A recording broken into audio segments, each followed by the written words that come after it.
¿qué tal amigos? Mi nombre es Emilio Acosta, soy miembro de Venezuela Colonial. Hoy vamos a tener un invitado de lujo, se trata de Edgar Blanco. Él es oficial de la Marina retirado, PhD en filosofía, profesor de la Universidad Central de Venezuela en historia. Y vamos a estar tocando un tema sumamente interesante. Se trata nada más y nada menos que de la defensa de Cartagena de Indias por medio de Blas de Lezo y también de otros asedios ocurridos durante la guerra de la Oreja de Jenkins, que enfrentó a Inglaterra con España en el siglo XVIII. El señor Edgar es un gran especialista en estos temas militares, los maneja bien, ha escrito varios libros sobre este tema de temas militares y otro tipo de temas filosóficos. Ya se acaba de entrar, vamos a pasarle la invitación para que se una a nuestro live. Un saludo a la gente que se va conectando, a Depormi, Mario Berroterán 5, Atan 23, a Leonardo. Hola, ¿qué tal, señor Edgar? Bienvenido. Aquí estoy. Un placer de verdad contar una vez más con sus luces en nuestro canal de Venezuela Colonial. De verdad que estamos encantados con su presencia.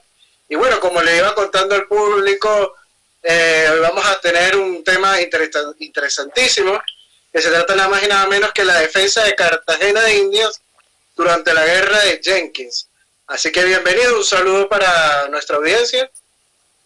Bueno, muchas gracias a la oportunidad que me estás dando de compartir conocimientos y de aprender también, porque en estos procesos de compartir y oír preguntas uno también aprende. Así es, el público siempre nos enseña algunos datos que hasta desconocíamos y uno se nutre de ese feedback que hay con la gente.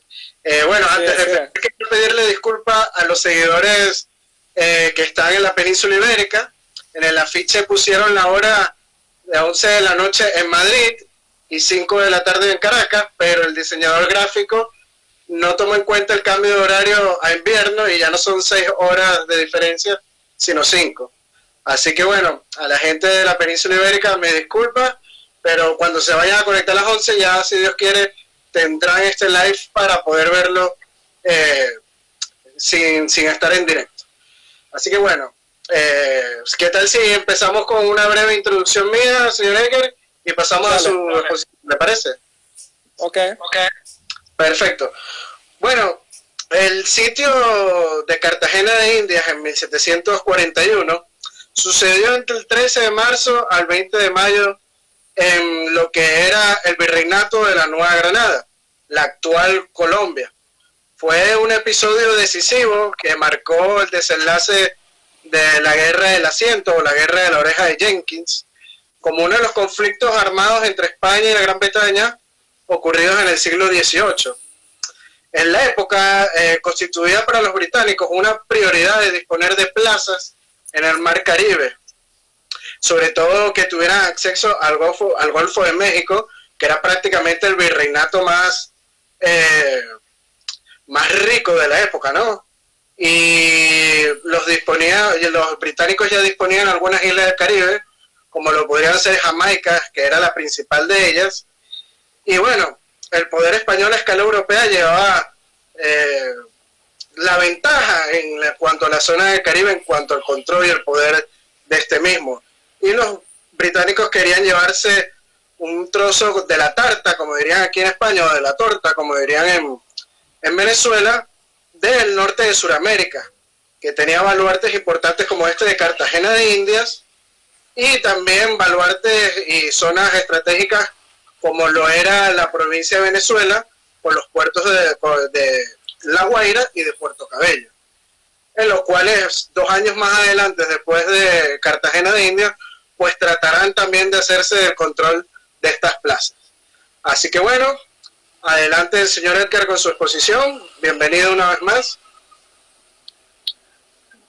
Bueno,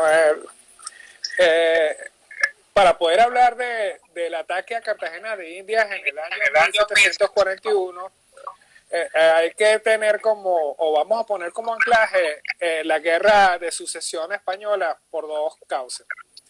La primera, porque los principales protagonistas de la batalla por Cartagena de Indias fueron veteranos de guerra de ese conflicto dinástico a principios del siglo XVIII.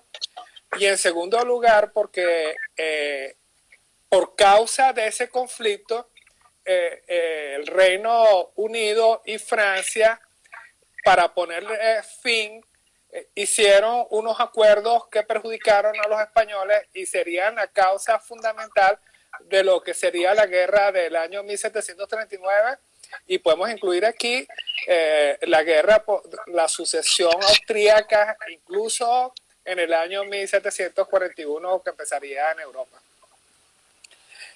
Los protagonistas de la batalla por Cartagena de Indias fueron, como aparece en el flyer del anuncio de esta exposición, fueron Blas de Lezo por una parte, y podemos incluir dentro de esa parte también a Sebastián de Eslava, porque va a haber una situación conflictiva al final de los acontecimientos de la batalla.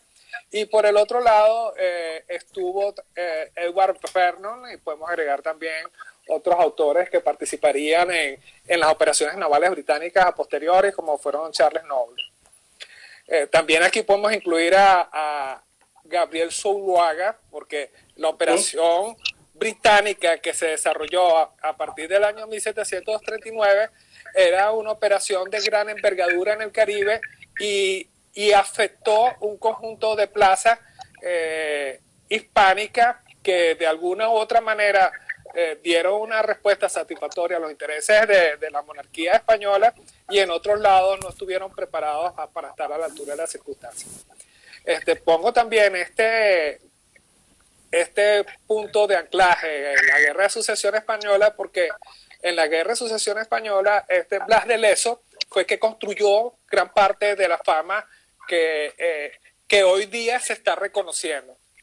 Blas de Lezo, como sabrán, él tenía un apodo que era el de medio hombre. No era porque era pequeño o no era una persona digna, sino que él, a los 15 años perdió una parte de la pierna derecha en la batalla de Vélez Málaga, que fue la batalla naval más importante que hubo en la Guerra de Sucesión y que terminó indecisa. Después perdió un ojo en el sitio de Tolón, porque él al principio de su carrera naval sirvió fue en la Marina Francesa.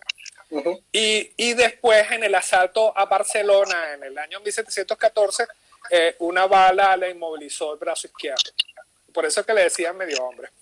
Pero aún así, y eso es lo que impresiona, o incluso impresionó en esa época e impresiona ahora, era que fue que un individuo mutilado tuviera esa capacidad de superación de sus limitaciones hasta llegar al máximo grado de la jerarquía naval española, ya no para el ataque de Cartagena de Indias, sino incluso para operaciones anteriores, tanto en el Mediterráneo como incluso en el Pacífico Sur, frente al Callao. Sí, fue almirante de la Armada Española. Capitán general. Bueno, era el título que tenían ellos. O sea, almirante, sí, pero ellos lo llamaban capitán general de Armada. Teniente general de la Armada, si no me equivoco. Fue teniente general y después capitán general. En el Mediterráneo él ya ostentaba el grado de capitán general. Ah, vale. Excelente. Vernon, por otro lado, era también un veterano de guerra. Él participó en las operaciones de Barcelona y de Gibraltar en la Guerra de Sucesión Española, pero él después de esas campañas militares se dedicó a la política y para los años 30, que es el periodo que nos ocupa, él se encontraba en el Parlamento y él fue uno de los que impulsó que Inglaterra se empeñara en una nueva guerra porque pensaban que podían despojar a España de sus territorios. Esto nos lleva al segundo punto. que fue el acuerdo secreto franco-británico. De acuerdo a ese acuerdo secreto, imagínense una guerra de sucesión que duró desde el año 1701 hasta 1713, de acuerdo a la paz de Utrecht que se firmó en 1713.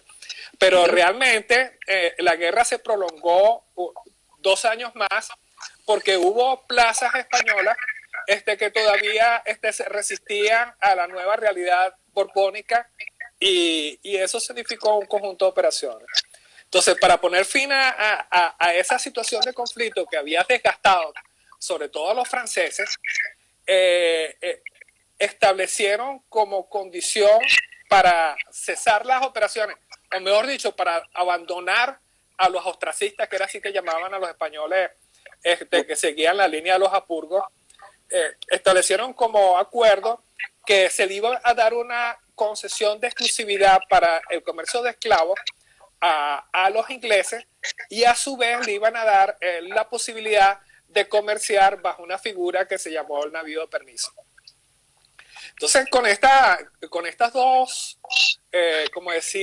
ventajas que le dieron a los ingleses, aparte de los otros territorios que habían perdido España, tanto en Italia como en el norte de África, aparte de las islas de Menorca. Es más, creo que Blas de Lezo estuvo en el sitio de Orán, si no me equivoco, ¿no? No, pero eso es en los años 30, pero eso lo quiero decir al final. Y bueno, ya que lo nombraste, ¿por qué me interesa hablar de Orán? Porque hubo una operación de asalto que ejecutó él para capturar a uno de los piratas berberiscos en Mostagán, que para mí, y eso era lo que quería decir, pero bueno, vamos a decir, quería decirlo como cierre, como una línea de investigación que quiero emprender para conmemorar los 200 años de la batalla naval del lago Maracaibo, que ya es dentro de 3 años. El asalto a Mostagán que realizó Blas de Lezo, estoy seguro que inspiró a José Prudencio Padilla para asaltar la barra en Maracaibo y destruir la fuerza naval española en la batalla del 24 de julio de 1823.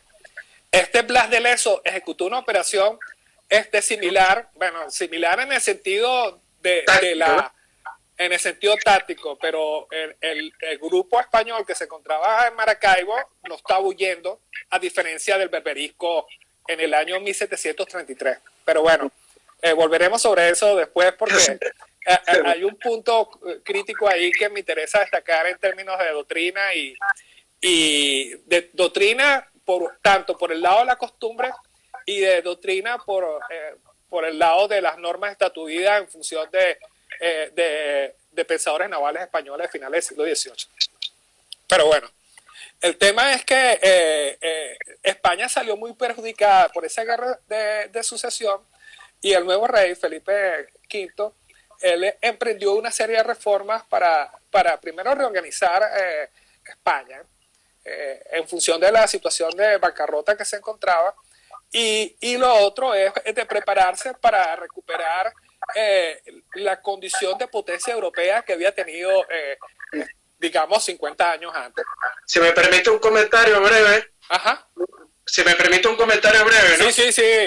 Yo creo que lo que hicieron los Borbones fue cambiar el punto geoestratégico en comparación con los Habsburgos, porque los Habsburgos, la política de ellos se basaba más en Europa, y los Borbones la trasladaron más hacia América, que creo que era el escenario más natural que tenía España, puesto que el gran territorio que manejaba en el continente americano pues tenía mucha más importancia económica y social que los puntos claves que tenían en Europa como y en Italia o en Holanda.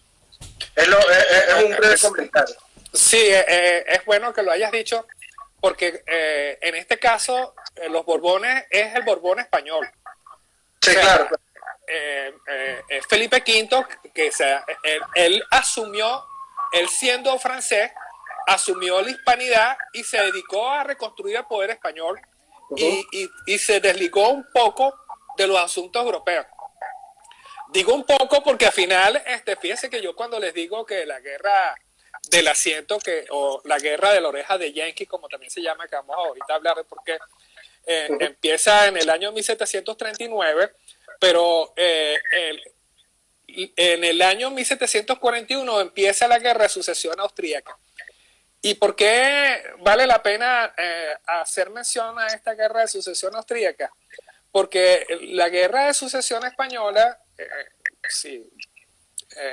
vamos un poco para atrás, comienza porque el último Habsburgo español, que era Carlos II, no dejó descendencia. Pero en el momento en que estaba por morir, él hizo una serie de ¿cómo es que se dice? De manifiesto, de testamento, sí. Y todos esos testamentos orbitaron a que él iba a entregar la corona a Felipe de Anjou, que era el nieto de Luis XIV, se iba a ser Borbón.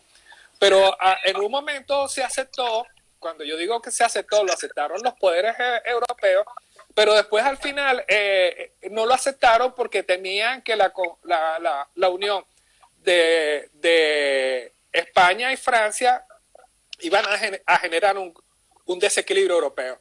En ese contexto nombraron, así como al voleo, como nuevo rey al archiduque Carlos, que era Habsburgo, era el hijo del rey, del emperador del Imperio Austrohúngaro, y en el interín de prácticamente 8 años de conflicto, en que el archiduque Carlos, como era que se conocía, logró incluso tomar Madrid. Hubo un momento determinado que muere el rey, el emperador austríaco, y los austríacos se ven en la necesidad de apelar al archiduque Carlos para que asumiera la corona austríaca. Entonces, él asume la corona austríaca, tratan de saldar todas las situaciones de conflicto, y por eso es que queda Felipe de Anjou, después Felipe de Borbón, o Felipe V Borbón, y este emperador Carlos se muere en el año 1741. O sea que el conflicto de inicio del siglo XVIII, la sucesión de la guerra de sucesión española, fue con el cierre del conflicto de la guerra de sucesión austríaca. Por cierto, esa guerra de sucesión española, muchos la consideran la Primera Guerra Mundial. Sí. No, y hay otros que es al punto que quiero pasar, ¿no? Acabo de dar una introducción. La idea mía es hablar del contexto estratégico, hablar de los planes de ataque en el Caribe, la ejecución del plan que terminó en un desastre, y después hablar de la doctrina, que era lo que había dicho aquí en este momento. O sea, me importa decir, amarrando esta exposición con la exposición que habíamos hecho anteriormente, que en el año 1715, vamos a poner esa fecha, ya la paz de Westfalia tenía más de 50 años. Y la paz de Westfalia, uno de los aspectos que consagraron fue la libertad, el principio de libertad de los mares. Entonces, ¿qué pasó con la línea de Tordesillas, que fue la que causó más de 200 años de conflicto en Europa? Se convirtió en una línea de referencia que al final, según un autor alemán que se llama Carl Schmitt, pasó a denominar línea de amistad. Esta línea de amistad indicaba realmente hasta dónde llegaba el derecho europeo, o sea, hasta dónde llegaba el derecho de gente. O sea, después de esa línea de Tordesillas hacia Occidente, se aplicaba como una especie de ley de naturaleza. Y eso explica un poco el carácter de la guerra del asiento. El asiento era, como les dije, el asiento de esclavos, y los buques encargados del comercio de esclavos iban abarrotados tanto de esclavos como de mercancías de contrabando. Por eso es que la llaman guerra del asiento. Entonces, el estado de guerra que había al oeste de eso que se denominó línea de amistad, que era la línea imaginaria que estaba a 140 leguas al oeste, primero de Cabo Verde y después de la isla de Hierro en las Islas Canarias, Era una guerra donde se aplicaba la ley de más fuerte y en la práctica el único argumento que había el legal era la aplicación de la ley mercatoria. O sea que estamos hablando de una ley mercantil y en un estado o una situación donde habían particulares ejecutando acciones privadas que en algún momento determinado por una infracción del cumplimiento de la norma terminaba una situación de conflicto, llama la atención que este conflicto lo haya tomado un Estado como si fuera una cuestión privada, que indica de suyo que en el fondo el Reino Unido, después de haber sido beneficiado por la guerra de sucesión, iba a aprovecharse para tratar de despojarle a España las zonas que consideraba más importantes del imperio en ese momento. En ese momento era La Habana. Y ahí es bueno hacer otro paréntesis. La Habana porque era el sitio donde llegaban los navíos de la carrera de India y donde llegaban después los galeones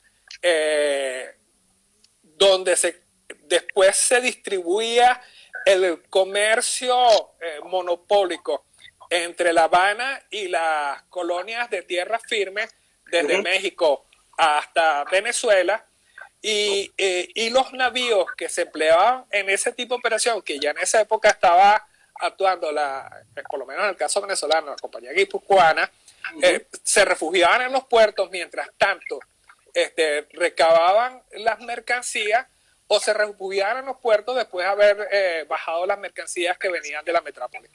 Entonces, este paréntesis lo digo porque para algunos autores dicen que La Habana fue considerada un objetivo principal, pero en el momento en que se producía el tráfico marítimo de convoyes, porque la navegación se ejecutaba en convoyes, ya se había descargado material y se pensó en un momento determinado que podían capturar material o bienes en Cartagena de India, porque Cartagena de India había desplazado a Portobelo como centro de concentración de convoyes.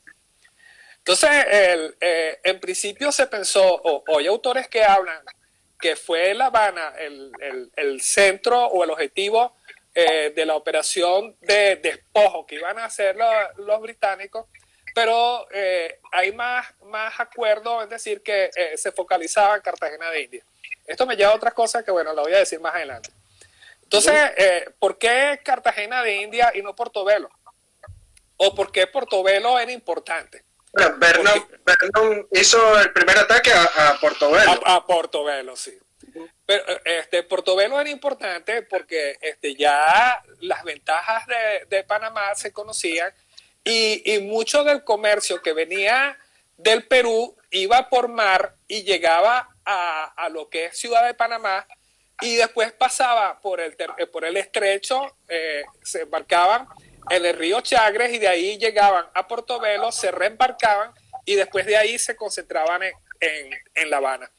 Pero la zona era tan insalubre, estamos hablando del siglo XVIII en el sentido que cualquier persona que llegase ahí era propensa a adquirir enfermedades de paludismo o malaria, o sea, las enfermedades tropicales típicas.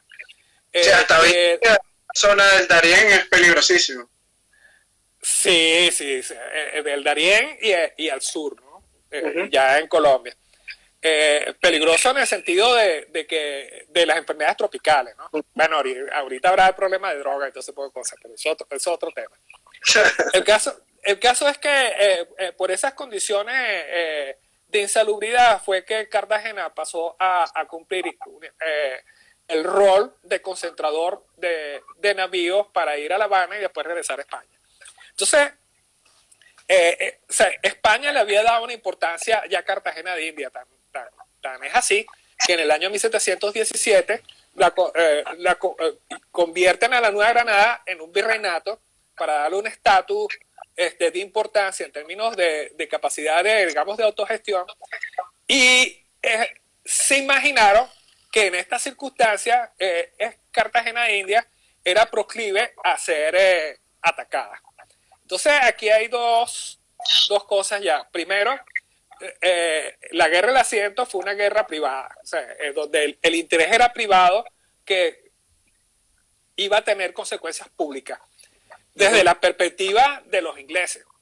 Entonces, pero si nos vamos ahora al lado español, fíjense que en la exposición anterior yo les dije que, y bueno, y podemos hablar incluso desde el caso específico de la guerra del asiento. Después de la guerra del asiento, Sebastián Eslava, que era el virrey español en Nueva Granada, él pide que lo cambien del cargo porque ya se sentía cansado, ya era famoso, y él lo cambian y lo convierten en capitán general de la Nueva Andalucía. O sea que ya había una estructura descentralizada de gobierno en lo que era el sistema español, donde el hecho que fuera virreinato o capitanía general no dependía del menosprecio que existía en relación con la región sobre el cual se hacía el nombramiento, sino era la importancia estratégica que había en un momento determinado. O sea, y la importancia estratégica fue lo que explicó después, que la Capitanía General de Venezuela, que en un momento determinado empezaba en Maracaibo, allá en el Cabo de la Vela, vamos a decir Cabo de la Vela propiamente, y terminaba en Puerto Píritu, porque esa era la jurisdicción de la Capitanía General, se extendiera a lo que nosotros hoy día conocemos como Venezuela. Ese es el primer aspecto. O sea que fue una guerra privada de la perspectiva de los ingleses, de la perspectiva de los españoles. Estamos hablando de que eran unos territorios soberanos.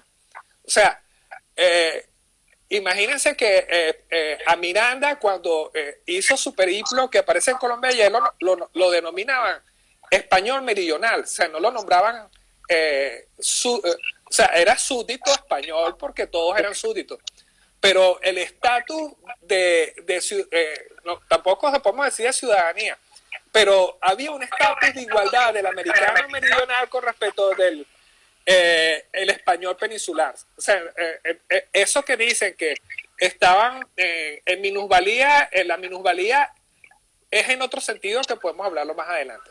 Ese es el primer aspecto. Qué bueno que señala eso, porque años más tarde, en la Constitución de Cádiz, pues se registra bajo las leyes esa igualdad de españoles de ambos lados del hemisferio. Tan es así que fíjense que hace 2 días se conmemoró el bicentenario del Tratado de Regularización de la Guerra, y antes del tratado Murillo le manda una carta a Simón Bolívar diciéndole, oye, ya que está un gobierno liberal en España, pueden mandar sus representantes a las cortes que se habían mudado para Madrid, de manera tal de que a lo mejor pudiéramos acabar con la guerra. Y por supuesto Simón Bolívar ya estaba pensando en otra cosa y dijo que no. Esa es más o menos la situación estratégica. Una guerra de naturaleza privada desde el punto de vista británico, y una guerra en el sentido público desde el punto de vista español. Esto nos lleva a la situación de los planes. Fíjense que ya les había dicho que los españoles habían focalizado que Cartagena de Indias podía ser objeto de ataque. La guerra estalla porque Cartagena de Indias fue la que tuvo la responsabilidad de vigilar el asiento. ¿Por qué? Porque ya el contrabando era tan escandaloso que ya no se podía permitir. Y hubo un incidente, y fíjense la fecha del acaecimiento del incidente. Año 1731, y la guerra empieza en 1739. El incidente es que un individuo llamado Robert Jenkins, a bordo de un navío que se llamaba Rebeca, fue detenido cerca de la Florida, y cuando lo detuvieron y le hicieron visita de registro, encontraron que el barco tenía más mercancía de la que podía sostener, y el barco fue confiscado, y como ya Jenkins había incurrido en otras acciones de contrabando, para no ahorcarlo del mástil, lo que hizo fue el que hizo la visita de registro, que era un capitán español de apellido León Florido, le cortó la oreja, y entonces ahí es donde está la frase célebre que dice, dile a la reina o al rey que si hacen eso, ellos también le voy a cortar la oreja. Y entonces creo que ve y dile a tu rey que lo mismo le haré si lo mismo se atreve, algo así. No, lo que acabas de decir tú es, literalmente fue eso. Yo lo dije de manera general. Entonces, él con su oreja se presentó en el Parlamento inglés un tiempo después y utilizaron la oreja como un mecanismo para exacerbar la sociedad y empujarla hacia la guerra.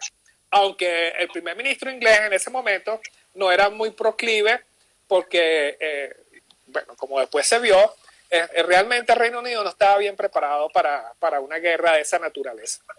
Entonces, ese fue el detonante de la guerra. El tema es que cuando declaran la guerra, ya el Reino Unido tenía 3 meses de adelanto porque ya había desplegado sus medios navales en tiempos de paz a las orillas de Jamaica, que era como decir el portaaviones que ellos tenían en el Caribe para proyectarse sobre los territorios americanos. ¿Qué pasó en ese entonces? En función de las evaluaciones que empezaron a hacer, ellos empezaron a tantear, estoy hablando ya en el año 1739, cuál era el estado del dispositivo de defensa español. Y ahí es donde hubo el ataque acá a Portobelo, que acaba de decir Emilio en este momento, hace unos momentos. Atacaron La Guaira y el ataque a La Guaira fue un fiasco. Y atacaron también San Tomé de Guayana. Pero aquí hago otro paréntesis. Los ataques que hicieron tanto en Portobelo como en La Guaira lo hizo el Reino Unido como un acto público. Y el ataque la hizo la Royal Navy. Y el ataque a San Tomé de Guayana lo hicieron privado. O sea, llegó un pirata, ahorita no me acuerdo el nombre, saqueó San Tomé de Guayana, destruyó todas las instalaciones que habían ahí y se fue. O sea, eso fue realmente lo que alarmó más a los españoles de esta zona y fue lo que al final generó Venezuela. Pero con ese tanteo empezaron a elaborar los planes de operaciones. En el año 1740 también hacen tanteos, pero esta vez lo hacen propiamente en Cartagena de India. Empiezan a valorar cuál es el estatus del sistema de defensa. Entonces, aquí es bueno echar un cuento, ¿no?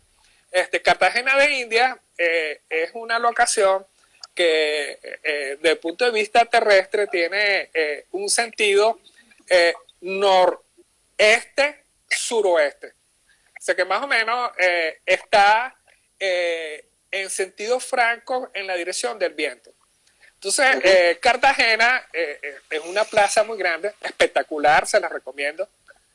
Está muy cuidada. Yo la última vez que estuve fue en el año 2011 y bueno, era la tercera vez que iba y que más encantado en ese año que fue. Y con todo eso que han derrumbado muchas partes de la ciudad. Bueno, el sistema de defensa no queda casi nada de lo que había en el siglo XVIII, el siglo XIX, pero bueno, de todas maneras sigue siendo encantadora. Sí, lo que queda es maravilloso, sí. Sí, el caso es que viéndolo de sentido noreste, suroeste, hay varias entradas. Una que le dicen boquilla, que no es una entrada de navíos. Las entradas de los navíos son lo que se llama Boca Grande y Boca Chica. Y en el medio de esas dos entradas está una isla que se llama Tierra Bomba. Dadas las condiciones de la defensa, los ingleses vieron que si se daban cuenta de que iban a atacar Cartagena, lo primero que iban a hacer era bloquear la Boca Grande e iban a forzar a que el ataque se hiciera sobre Boca Chica. Pero el tema que consideraron los ingleses fue que para poder hacer una guerra de sitio y hacerla lo más rápidamente posible, tenían que garantizar que hubiesen habituallamientos de tierra. ¿A qué me refiero habituallamiento? Bueno, que ellos pudieran servirse de agua. Fíjense que al final la operación la hacen en marzo, así como lo dijo Emilio, a partir del 12 de marzo. El 12 de marzo estamos en estación seca en esta zona. Y en la estación seca es complicado el acceso a agua si no se está preparado, como estaban los ingleses en ese momento. Eso es uno de los elementos que va a ir saliendo a la luz de la exposición. Perdón. Entonces, en el plan inicial, ellos preveían desembarcar en Boca Chica, ir por detrás de la ciudad y llegar a un sitio que queda cerca a un río que se llama Sinú, porque ellos consideraban que ahí era donde podían proveerse de agua lo suficiente para sostener una operación que involucró alrededor de los 27.000 hombres. 27.000 hombres contando entre la fuerza de anfibia de desembarco y las tripulaciones. Y teniendo presente que parte de esta fuerza anfibia se preveía fuerza de ocupación una vez que cayese la plaza. Entonces, ¿por qué estoy diciendo esto? Porque una vez que ellos tomaran esa fuente de aprovisionamiento, podían después dedicarse a establecer fortificaciones detrás de Cartagena, específicamente en el Cerro de la Popa, y una vez que tuviesen el avituallamiento asegurado, sí ejecutar operaciones de la manera más rápida posible. En este sentido, en lo que llamamos Boca Chica, que es la entrada que queda más al sur, digamos suroeste, ahí se encuentra una fortificación, que es la fortificación de San Luis, que los españoles la prepararon para forzar la entrada por esa zona, y va a ser utilizada más bien como un punto donde se iba a neutralizar y fijar fuerzas españolas de manera tal que ellos pudieran atacar por detrás. Esto que le acabo de decir, que fue más o menos el plan general de los británicos, se supo porque los españoles habían desarrollado un sistema de inteligencia que les permitió tener acceso a los planes británicos propiamente en Jamaica una vez que se habían desplegado hacia Jamaica. El tiempo más o menos en que hubo los preparativos y la forma como se desarrolló al principio de la operación, las acciones militares, le dieron la razón a la eficacia del sistema de inteligencia. Esto es desde la perspectiva de los británicos. En la perspectiva de los españoles, bueno, lo que se conoce de Cartagena de Indias, que bueno, Blas de Lezo, como capitán general de Cartagena de Indias, disponía de alrededor de a enfrentar a 27.000, que es las cifras que se manejan ahí. Pero si nosotros consideramos la situación que iban a enfrentar a las dos fuerzas, en términos de tiempo y espacio, cambia esa proporción de fuerzas.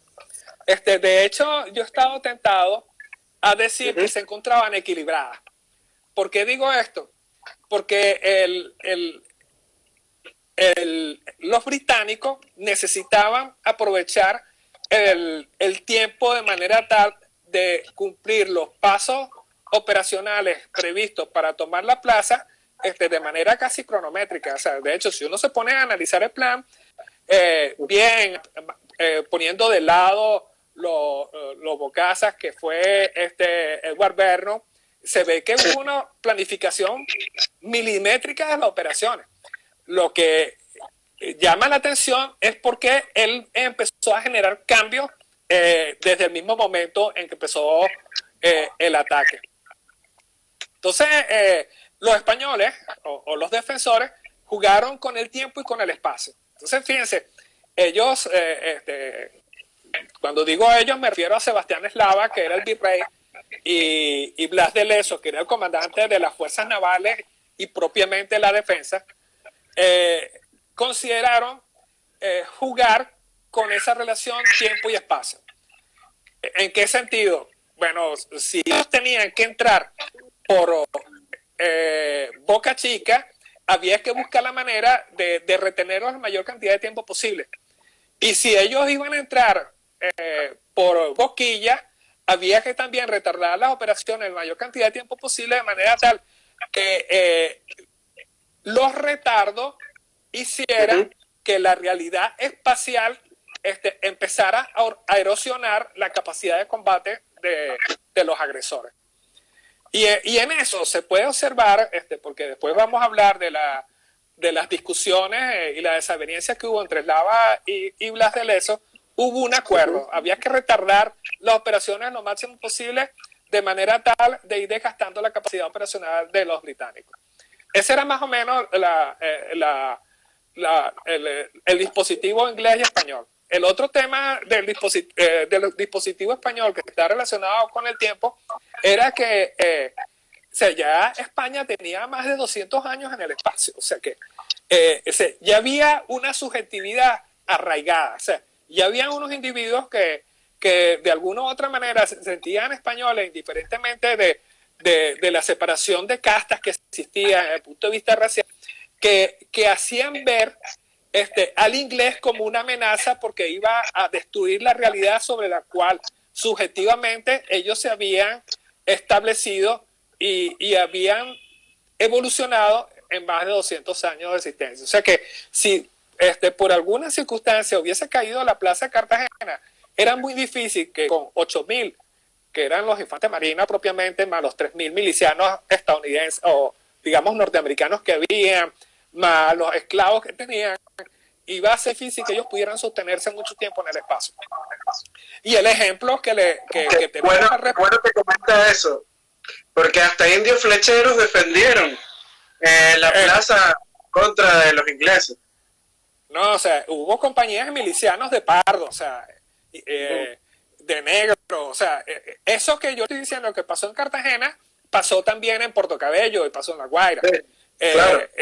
Hubo una confluencia basada en un sentido de identidad que dada la dinámica de la circunstancia veían el inglés como una amenaza que iba a cambiar su realidad a pesar de todos los problemas que tenían entre ellos por el tema de la guipuzcoana y la represión de contrabando, por lo menos en el caso venezolano, y por el tema de las castas que había o ya se estaba conformando tanto en la Nueva Granada como en todo lo que fue el Imperio Español en lo que fue en el Caribe. Entonces, ¿qué hicieron los españoles? Teniendo esa identidad arraigada, jugando con el espacio, lo que hicieron fue prepararse para un sitio prolongado.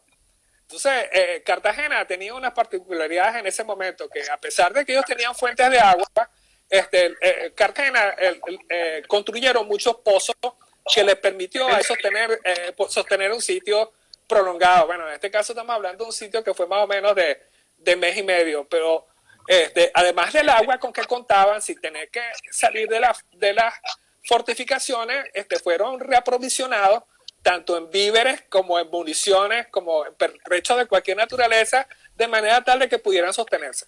O sea que reforzaron las estructuras de las fortificaciones para aguantar los impactos de balas. Hicieron otro tipo de arreglos y unos de última hora que fueron los que hicieron que la balanza se inclinara al lado de los españoles. No, Blas de Lezo creo que mandó a cavar fosas delante de la... Sí, pero eso fue ya en la fase final del ataque, ¿no? Cuando ya habían desembarcado una fuerza cerca de lo que es la ciudad amurallada desde la bahía propiamente Cartagena. Bueno, esta es más o menos la situación para el año 1740. Una vez que tanto los ingleses como los españoles habían hecho sus preparativos, lo que había que esperar es el desenvolvimiento de las operaciones, y estas se iniciaron el 12 de marzo del año 1741. El 12 de marzo, imagínense, habían aproximadamente 190 navíos británicos, entre las cuales se destacaban casi 35 navíos de línea. Los navíos de línea eran, como decirlo, los capital ships, los buques más importantes de guerra en el siglo XVII, en el siglo XVIII y gran parte del siglo XIX. Estos capital ships, estos buques capitales, entre esos buques capitales habían 7 navíos que eran 3 puentes y habían 15 navíos que eran 2 puentes. ¿Qué significan 2 puentes? ¿Qué eran los puentes? Eran las cubiertas que disponían, y si hablamos de un navío tres puentes, estamos hablando de un navío que podía disponer mayor capacidad artillera que un navío de dos puentes o una fragata. De fragatas habían 12 fragatas y el resto eran navíos de transporte. O sea que sí, para la gente que no sabe mucho de estos términos, pues cada puente colocaban cañones y era como una línea de cañones por puentes, ¿no? Sí, entonces, imagínense, un navío de tres puentes podía tener 60 cañones en un costado y 60 cañones en otro costado. O más o menos 52 cañones, esa era más o menos la proporción en cada cubierta. Por eso es que hago la distinción entre navío de tres puentes y navío de dos puentes. Bueno, entonces aparece la flota el 12 de marzo. Inmediatamente Vernon despliega un conjunto de fuerzas para neutralizar el fortín de San Luis, que se encuentra en la parte más sur, que yo dije suroeste, de lo que sería la entrada a la bahía de Cartagena. Y entonces aquí empezaron los cambios. Porque fíjense, cuando yo digo la palabra neutralizar, no necesariamente significa que van a asaltar el fortín y lo van a tomar. Neutralizar a lo mejor es fijar a las tropas que se encuentran ahí de manera tal de que no la puedan utilizar en otro lado.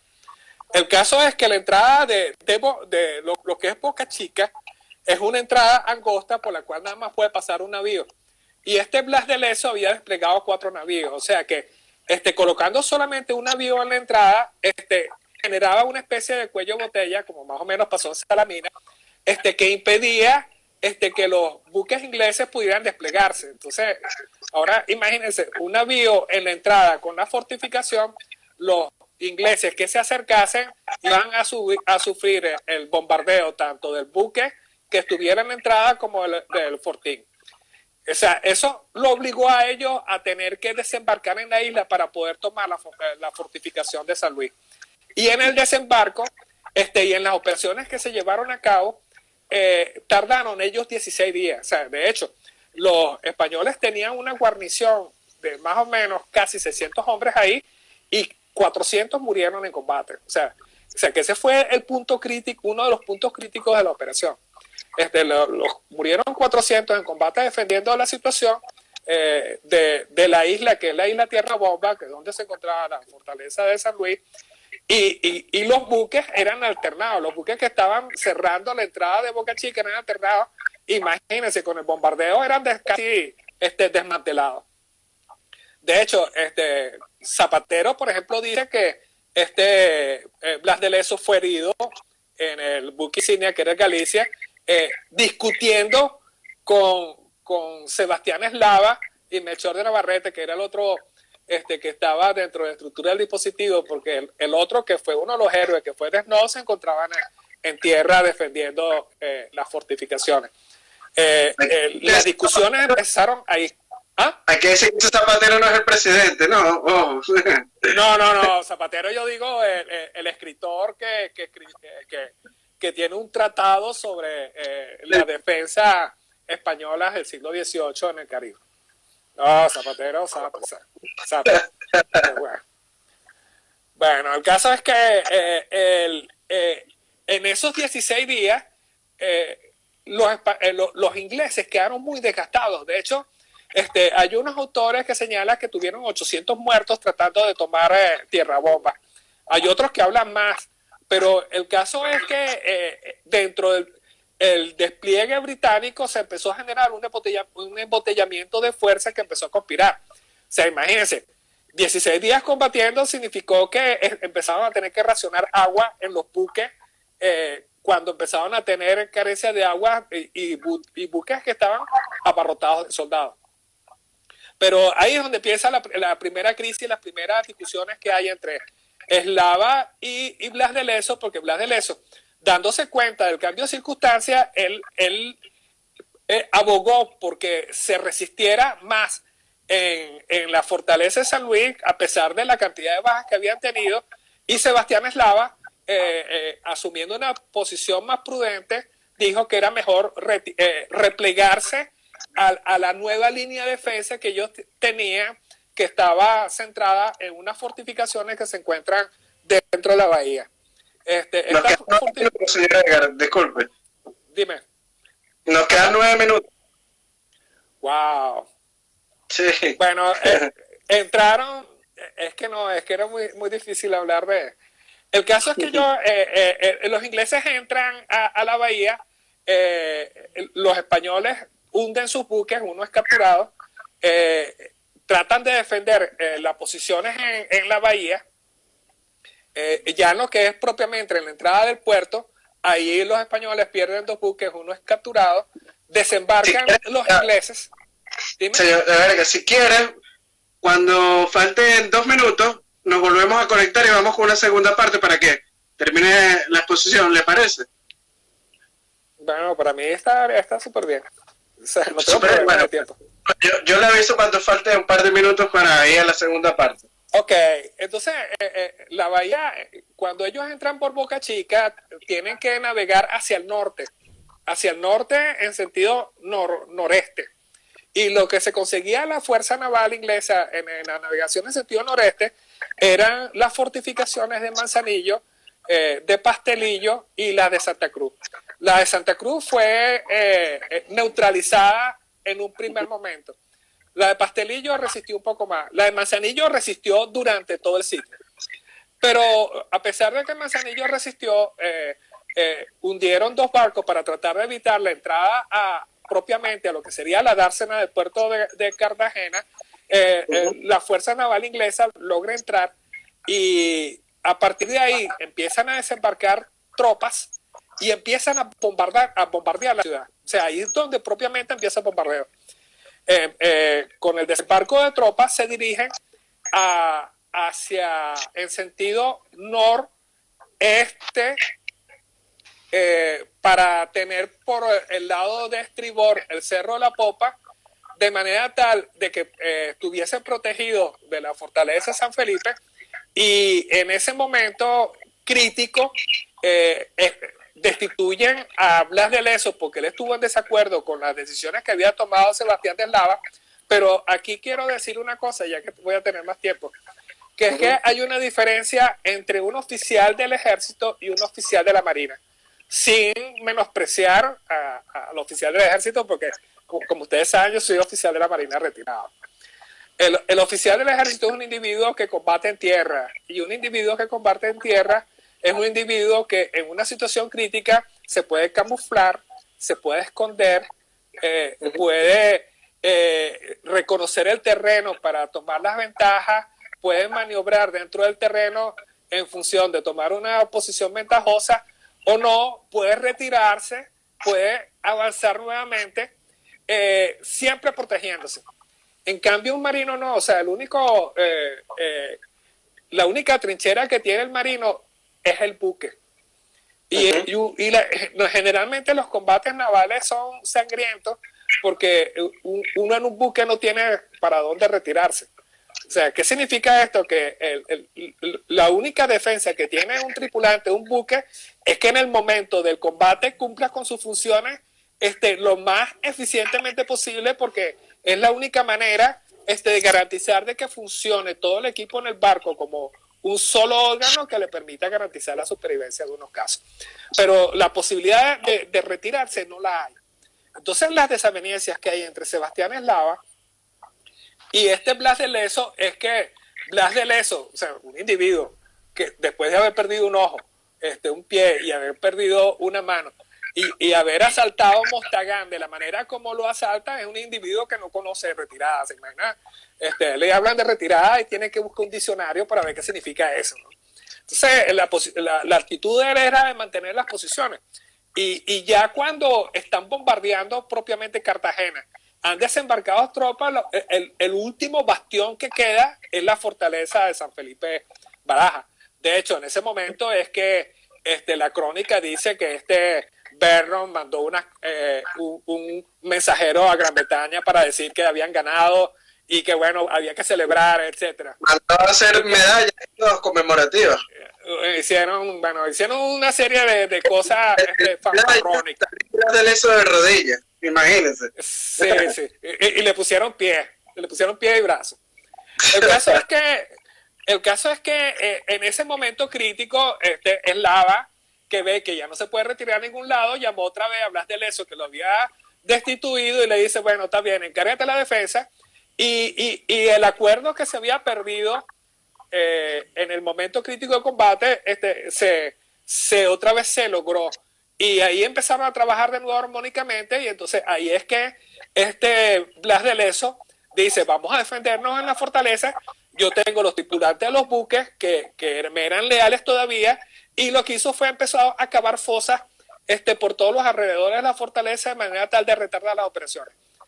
Claro, eso no se ve ahorita. O sea, uno va ahorita a Cartagena y lo que ve una explanada y todo, bueno, cementada y todo ese poco de cosas. El caso es que en ese momento crítico de bombardeo, y los ingleses viendo que no habían podido desembarcar todas sus fuerzas, y que ahora sabemos que gran parte de los hombres se encontraban enfermos y que no habían podido desembarcar el material bélico para poder hacer operaciones de sitio contra la fortaleza, que ellos lo que hicieron fue apelar a la argucia para poder romper el último dispositivo de defensa español. ¿Cuál fue la argucia? Bueno, buscaron la manera de atacar de noche. Esto lo vamos a ver también en Puerto Cabello. El tema fue que atacaron de noche, lo estaban esperando, lograron llegar a pie de la fortaleza, pusieron las escalinatas, y cuando empezaron a subir las escalinatas se encontraron con que quedaron cortas. Al quedar cortas, se imagina si alguien subiendo por una escalera o por muchas escaleras y no llegan al sitio donde tienen que llegar. Ok, entonces paramos ahorita aquí. Sí, si quieres paramos y continuamos la exposición con una segunda parte. ¿Vale? Ok, vale, entonces paramos aquí. Pendiente ahora que nos volvemos a conectar a nuestro público, y bueno, una vez terminado la exposición, señor Edgar, pasaremos a una ronda de preguntas, así que vayan dejando sus preguntas en el chat. Hasta ahora, vale. Entonces. Ok. Hola amigos, estamos de vuelta con esta segunda parte del live del día de hoy. Ha estado demasiado interesante la exposición de nuestro invitado, el oficial de Marina retirado y profesor de la Universidad Central de Venezuela, Edgar Barranco Carrero. Vamos ahora a continuar con esta exposición. Viene la parte más importante, que es el desarrollo de la batalla, de la defensa del sitio de Cartagena de Indias. Después hablaremos también un poco de lo que fue las batallas y el sitio de La Guaira y de Puerto Cabello, que están incluidas en esta guerra de la oreja de Jenkins, o guerra del asiento, como se le suele llamar también a esta acción bélica del siglo XVIII. Bueno, estamos esperando que se nos una nuestro invitado para continuar con la exposición. Hay que decir que nuestro invitado también es doctor en filosofía y autor de libros de historia y de estrategia militar. Un saludo a los que se están uniendo, el gran terciomén, al capitán de navío Luis Farange, también un saludo. Y bueno, ya se acaba de unir nuestro invitado, vamos a pasarle la invitación para que se nos una. Esperando hacer conexión. Mientras tanto, pueden nuestro público ir dejando las preguntas que contestaremos después de la exposición. Hola, señor Edgar, ¿me escucha? Sí, aquí estoy. Excelente, bueno, continúe con su exposición, que está muy interesante. Bueno, o sea, aquí le voy a hacer propaganda a Luis Faraje porque lo he visto dando clases sobre cómo fue el dispositivo de la carrera de India en la Escuela de Historia de la Universidad Central y bueno, ahí vas a tener que hacer eso en varias sesiones. Me imagino. Sí. Esperemos contar con el señor Luis para algún live sobre ese tema. Sería interesantísimo tratarlo. Bueno, el caso es que en esa situación tan crítica donde Eslava y Blas de Lezo se ponen de acuerdo y no solamente se ponen de acuerdo, sino que le dejan a Blas de Lezo, bueno, encárgate tú de tu castillo ya en ese momento crítico. O sea, imagínense, estamos casi en el momento del sálvese quien pueda y asume tú tu responsabilidad porque a ti fue que te nombraron comandante de la defensa. Entonces, Blas de Lezo, como marino al fin, que no puede retirarse, me imagino que pensó en la fortaleza de San Felipe Barajas como un barco, y lo que hizo fue preparar el barco en las mejores condiciones de defensa para responder el ataque inglés. Entonces, como le dije, llamó fosa. Si se le ve un poco oscuro, ¿no tendrá alguna luz para Ya la voy a prender. Vale. Se ve un poquito oscuro para poder observarlo mejor. Me imagino que ya se está haciendo de noche en Caracas, en Venezuela, y por eso es que se ve un poco más sin iluminación.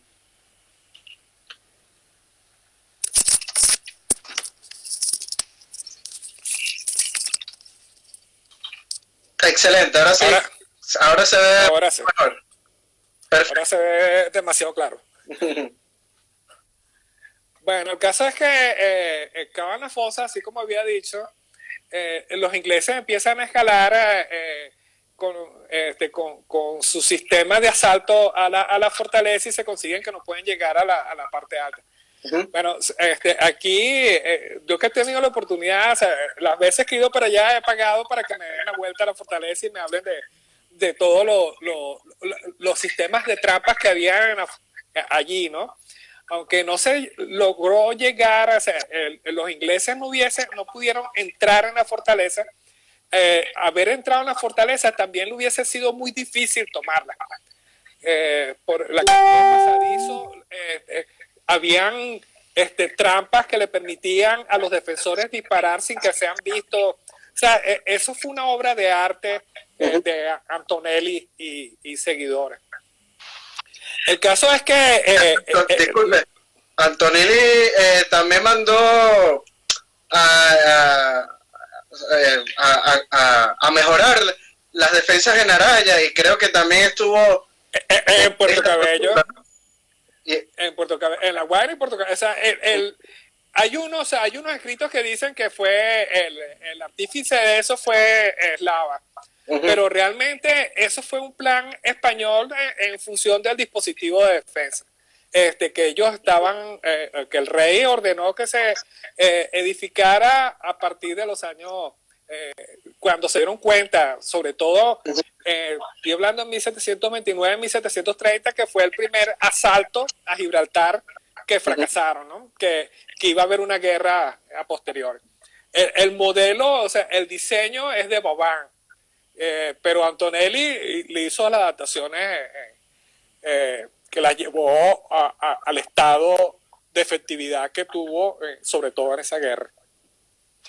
Bueno, el caso es que los británicos, y específicamente en ese caso no los británicos, sino eran los milicianos norteamericanos, subiendo las escalas se quedaron a mitad de la pared y los españoles empezaron a disparar de arriba. Cuando empezó la desbandada, la caída de muertos de las escalas, eso generó como una situación de pánico y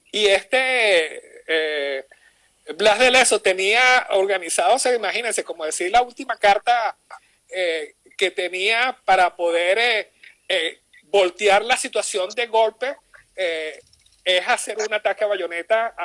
O sea, mandó a abrir la fortaleza y tenía a sus marinos cumpliendo funciones de infantes de marina. Hicieron una carga a la bayoneta donde generó una desbandada general de las fuerzas organizadas inglesas que cambió la situación bruscamente a favor de los españoles en ese momento. Dada la circunstancia, que hizo Vernon, o sea, cuando vio que se estaba desmoronando toda la infantería desembarcada, bueno, primero empezó a achacar al comandante de las fuerzas en tierra británicas, que era Wentworth, un general de brigada de infantería. Segundo, buscó la manera de amagar y utilizar como decir, esa astucia inglesa para tratar de engañar a los españoles en el momento, y lo que hizo fue aumentar los bombardeos sobre la ciudad y pedir tregua de manera tal de empezar a sacar a los heridos de la zona, de manera tal de buscar un punto de que flaco o débil del dispositivo español, de modo tal de tratar de revertir de nuevo la situación a su favor. Y al final los españoles, viendo que se había volteado la situación, lo que hicieron fue presionar más a las fuerzas británicas, que los obligó a ellos a pensar en replegarse. En las treguas que se establecieron, los españoles aceptaron que los parlamentaristas vieran el estado en que estaban muchos de los heridos ingleses que estaban en esa zona, pero no hubo intercambios.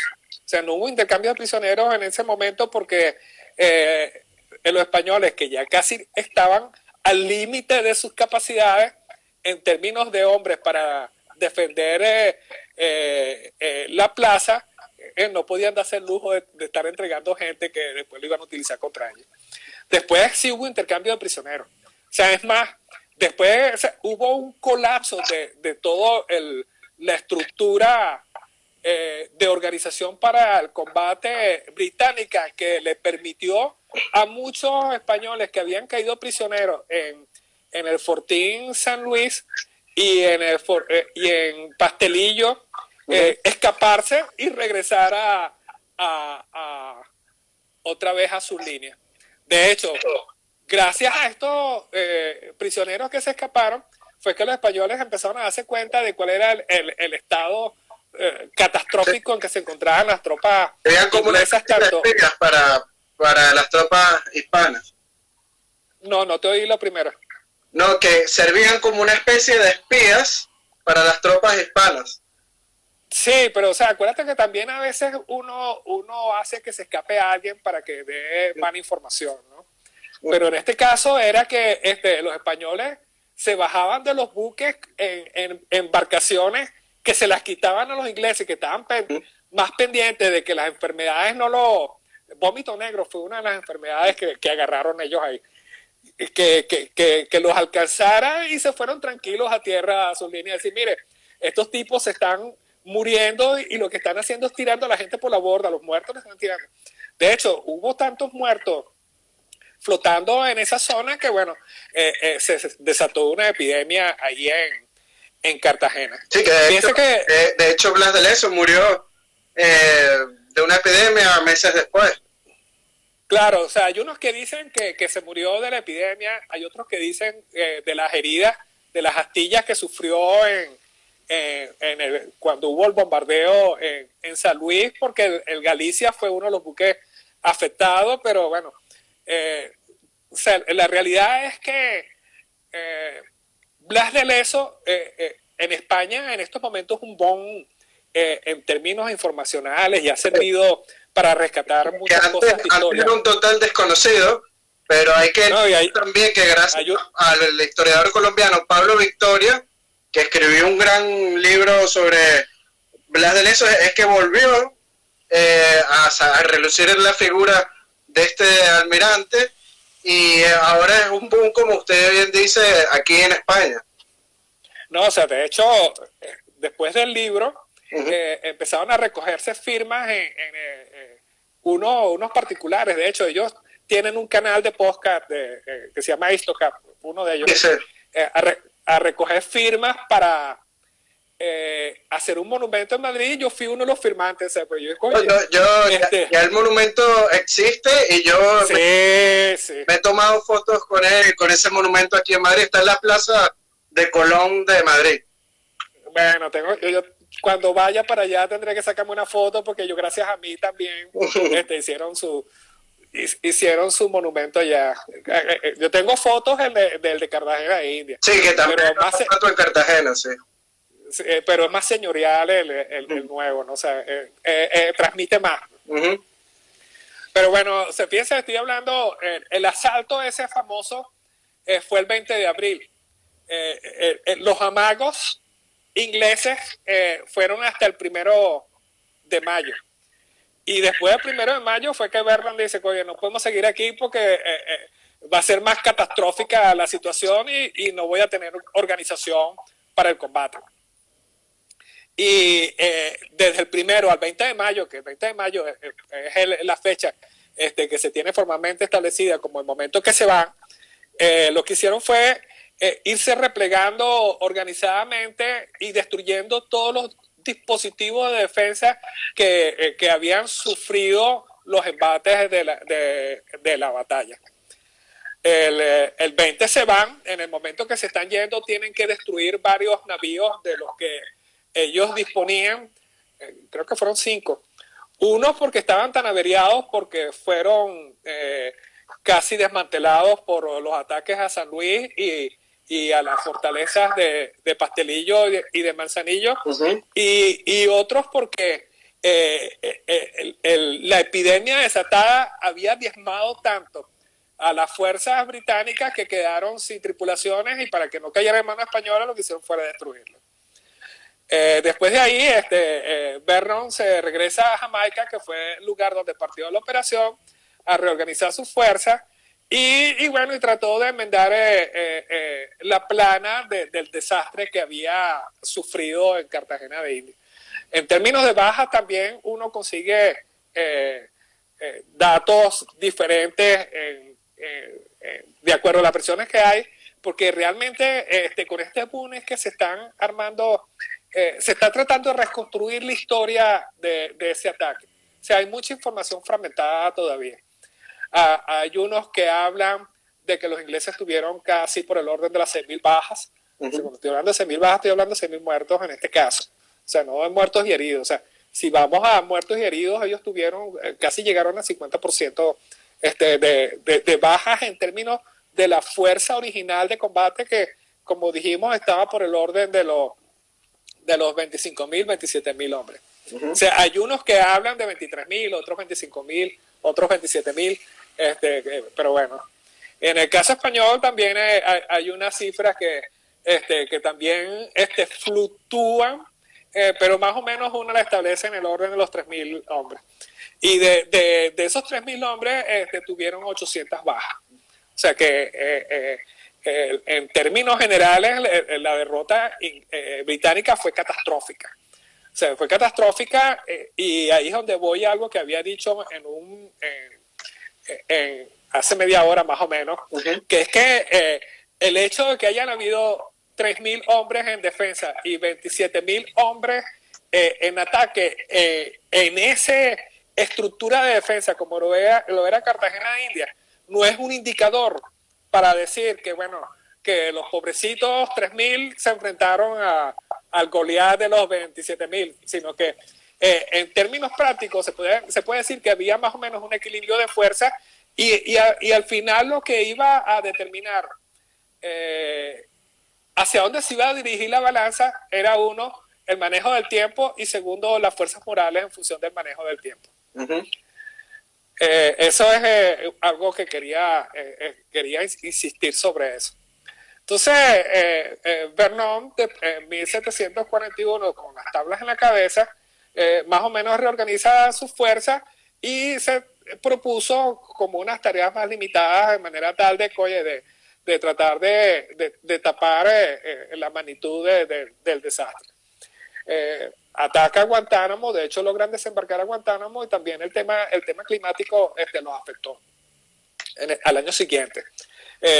Desembarcan otra vez en Portobelo y en ese momento consiguieron todo destruido, que era lo que habían hecho en el año 1739, pero ya los españoles estaban jugando con el tiempo y el espacio. Y aquí es bueno que diga una cosa que no dije del plan general.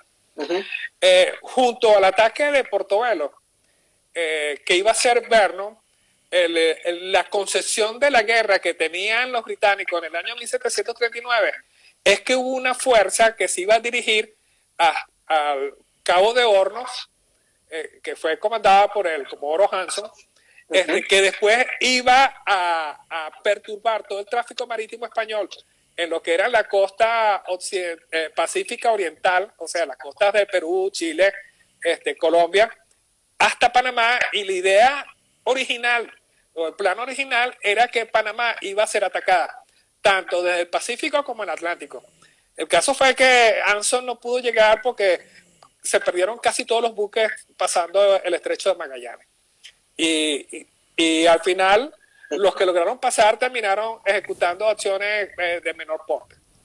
En el año 1739, entonces, destruyen Portobelo, tratan de llegar de nuevo en 1742, y en ese año los españoles, jugando con el tiempo y con la realidad del espacio, lo que hicieron fue esperar que los ingleses se vieran forzados a retirarse, como en efecto ocurrió. O sea, en vista de estos dos fracasos, también trató de ir a La Habana, pero no le dieron las circunstancias. De hecho, lograron interceptar a parte de los navíos de la carrera de India, pero fracasaron en conseguir algo. O sea, al final Vernon a lo mejor sirvió mejor como político que como comandante de flota en esa guerra.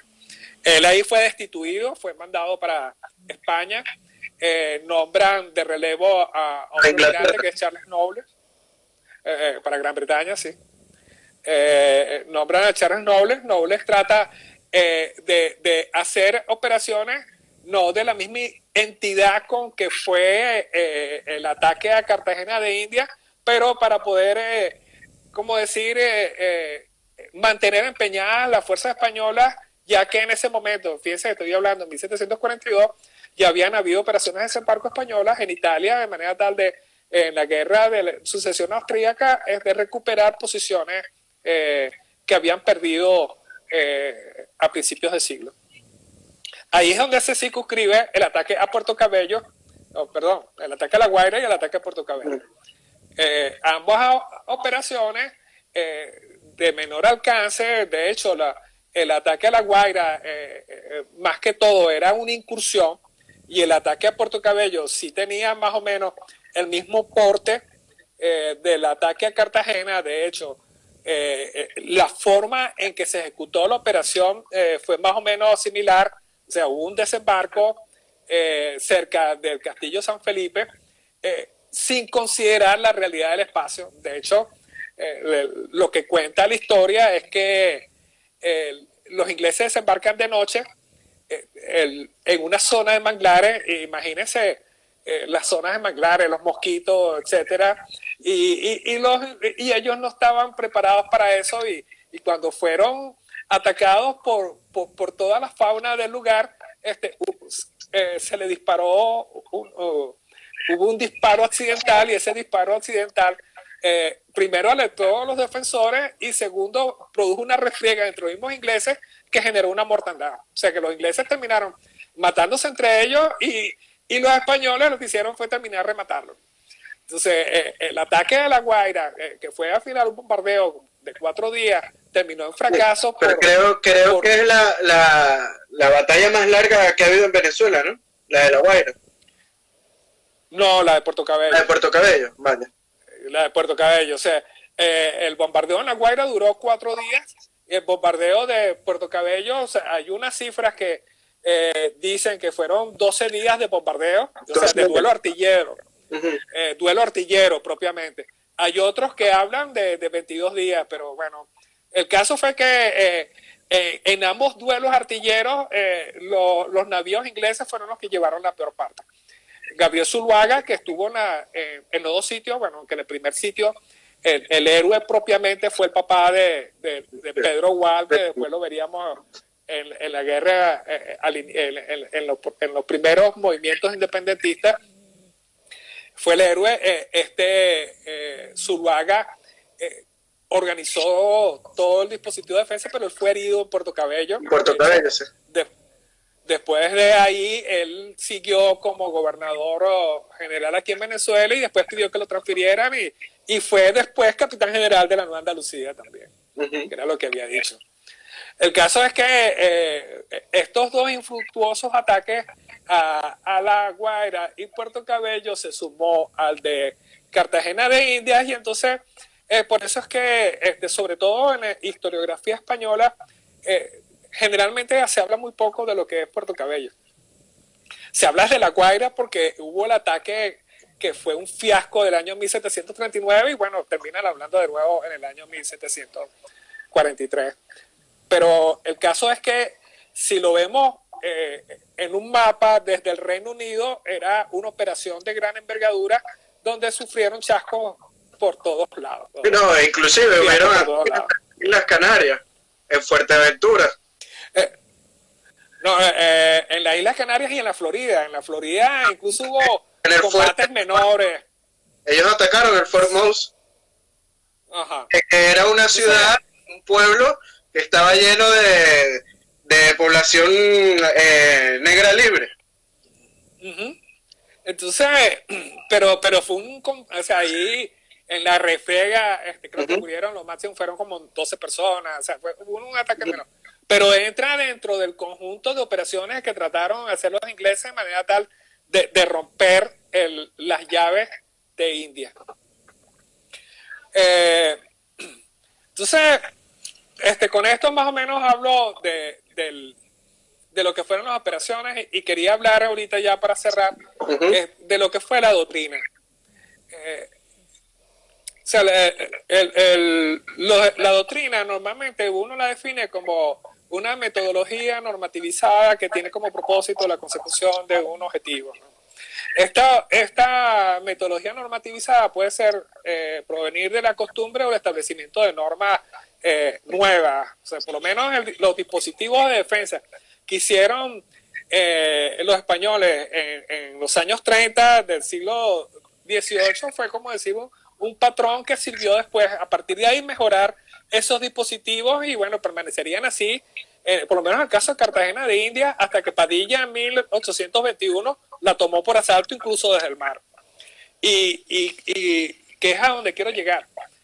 En España, sobre todo he tenido oportunidad de leer, que dicen que el espíritu español se perdió con los Borbones.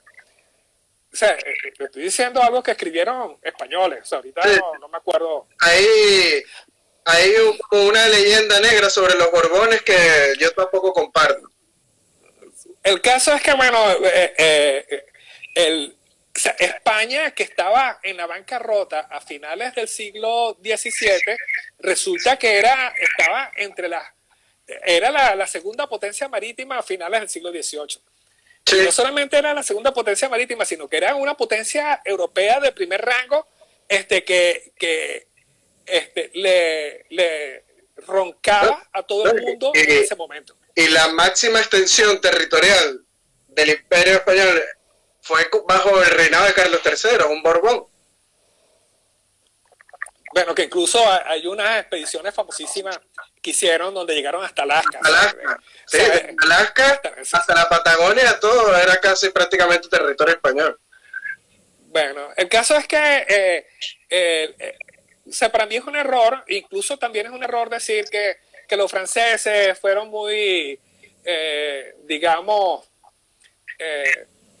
no consistentes con el pacto de familia existente entre los Borbones españoles con los Borbones en la Francia. Porque los objetivos estratégicos que tenían ambos países eran completamente diferentes.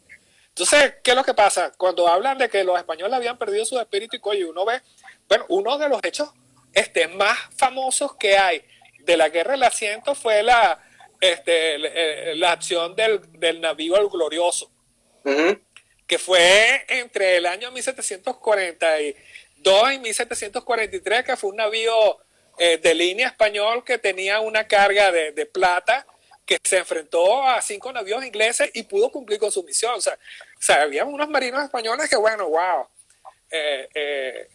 O sea, que deberían estar más conocidos dentro de la historiografía española y latinoamericana. Y digo latinoamericana, ¿por qué? Porque sea, estando embarcado, y aquí, bueno, puedo echar cuenta porque tengo más tiempo, ¿no? Había una enciclopedia del mar que tenían los buques, que era española, una enciclopedia muy buena, ¿no? Que yo siempre me la pasaba revisando, ¿no? Y entonces me llamó la atención que a pesar de ser una enciclopedia española, y a pesar de hablar mucho de lo que era la historia marítima española, era muy mezquina con los marinos españoles. Pues eso es una de las cosas que me llamó la atención, y por eso fue que yo terminé metiéndome y hurgando sobre la historia de la marina española. ¿Sí? El caso es que cuando uno ve o termina profundizando sobre esta historia de la guerra del asiento, se da cuenta que el espíritu español no se había perdido por el cambio de dinastía.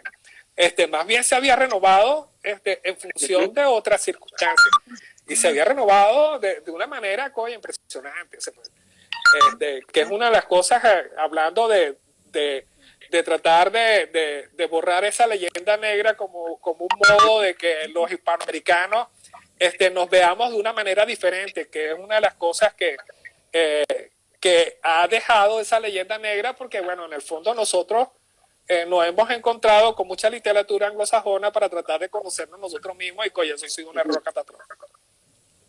El caso es que Cartagena, después del año 1741, no fue batida, ni siquiera por las acciones que hizo el Libertador con la toma que hizo en el año 1814, sino por otro marino español, que fue José Prudencio Padilla.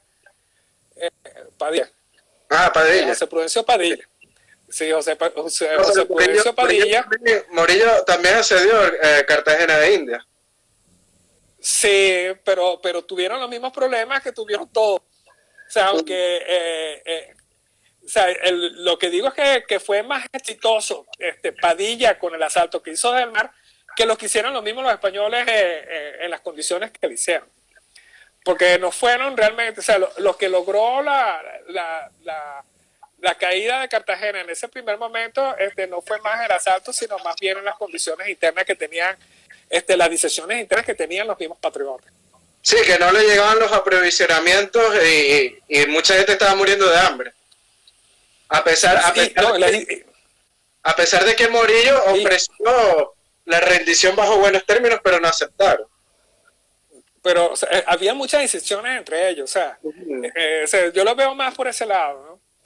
Pero bueno, el caso fue que cuando yo les dije al principio que Padilla tomó Cartagena de India, incluso fue contramaestre en Cartagena de India después de haber participado en la batalla naval de Trafalgar. Lo que hizo él con el forzamiento de la barra de Maracaibo es repetir el mismo patrón que realizó Blas de Lezo en la toma de Montagán en la guerra con Orán en el año 1732-1733, o la recuperación de los territorios del norte de África española.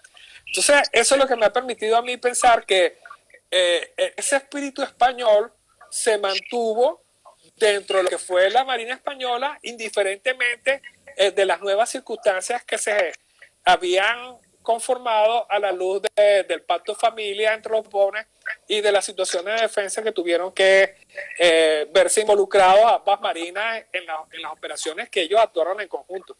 Porque también, bueno, hay la leyenda negra francesa de Trafalgar y la leyenda negra de Cabo Finisterre, y las leyendas negras de los momentos que los españoles dijeron, bueno, pero ¿qué pasó? ¿Tú no nos ibas a ayudar? O sea, incluso en la misma guerra del asiento, supuestamente los franceses iban a participar en la defensa, y hubo una epidemia, entre comillas, que hizo que, bueno, que la flota no pudiera congregarse para defender los territorios españoles. Entonces, esa continuidad de la doctrina es lo que me permite a mí pensar desde el punto de vista histórico el asalto a Maracaibo en el año 1823, siguiendo el espíritu de Blas de Lezo. Con eso creo que termino la exposición. Bueno, mientras tanto, el público puede hacer sus preguntas en el chat.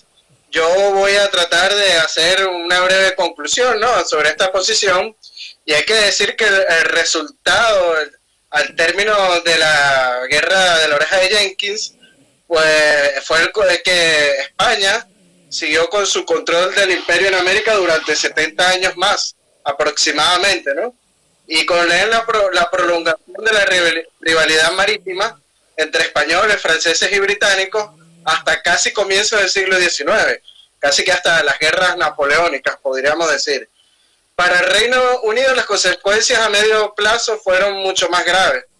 Gracias a esta victoria sobre los británicos, España pudo mantener unos territorios y una red de instalaciones militares en el Caribe y en el Golfo de México que serían magistralmente utilizados por el teniente coronel Bernardo de Galvez para desempeñar un papel determinante en lo que fue en la independencia de los Estados Unidos ya a partir del año de 1776 aproximadamente. Y vemos que al final pues surge un gran héroe que fue Blas de Lezo, y un hombre, como bien dijo usted al principio, que se le decía el medio hombre, pero actuó en la práctica como un marino completo, hay que decirlo.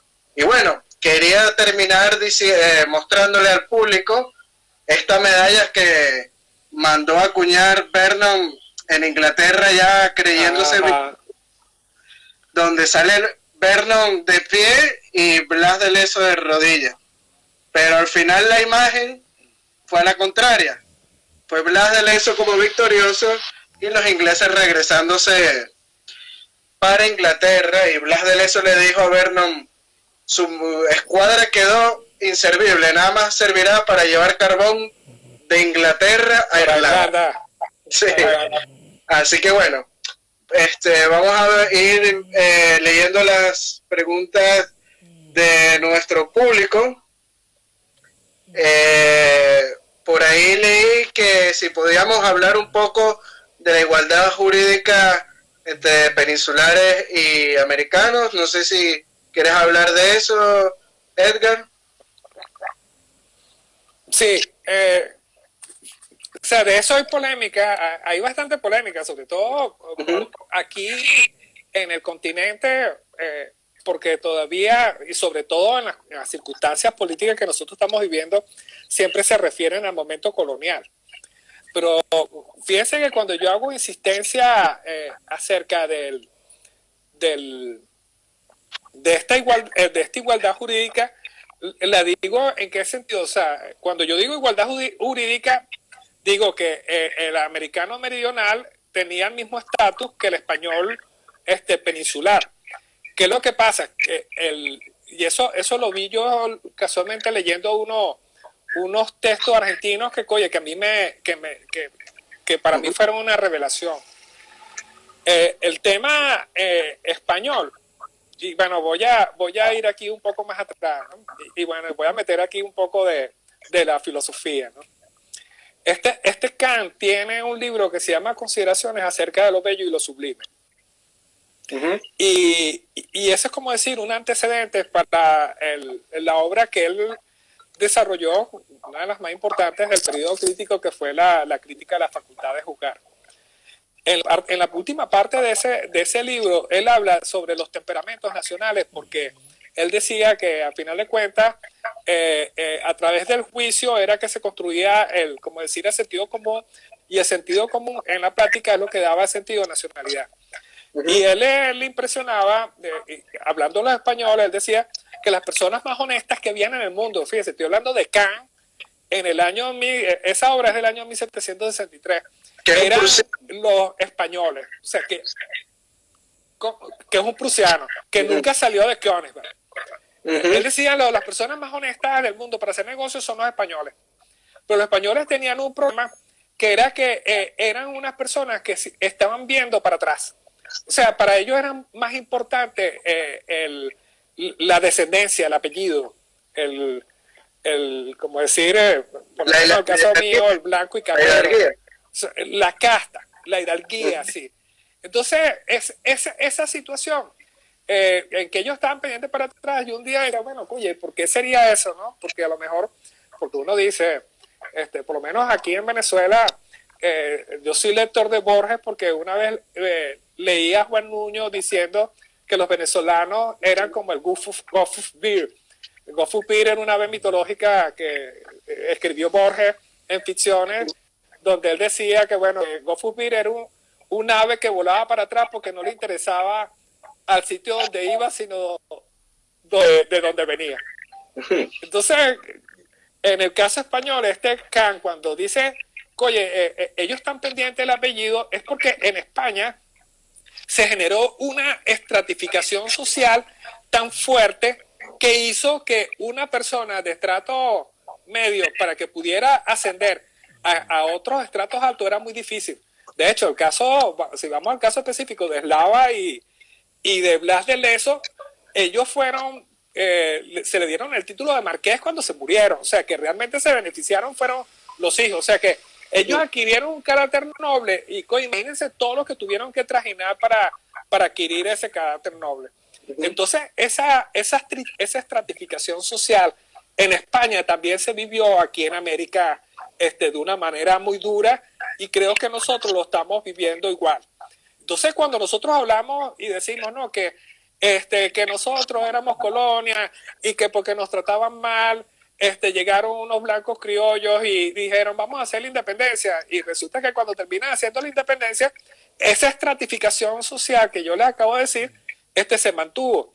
Entonces, el problema no era que jurídicamente nosotros éramos colonia y los españoles eran, como decir, la península, y era el sitio donde cualquiera podía llegar, hijo vecina, llegar aquí y mandar, sino que la estratificación social atravesaba toda la estructura, digamos, social española, a pesar de que las consecuencias político-jurídicas le daban un estatus de igualdad que en efecto se lo daban. O sea, de hecho, si uno lee más o menos y se remonta a un año antes del estallido de la Guerra de Sucesión, nos vamos a encontrar que en España existía el virreinato de Navarra, o el virreinato de Aragón, y la Capitanía General de Andalucía.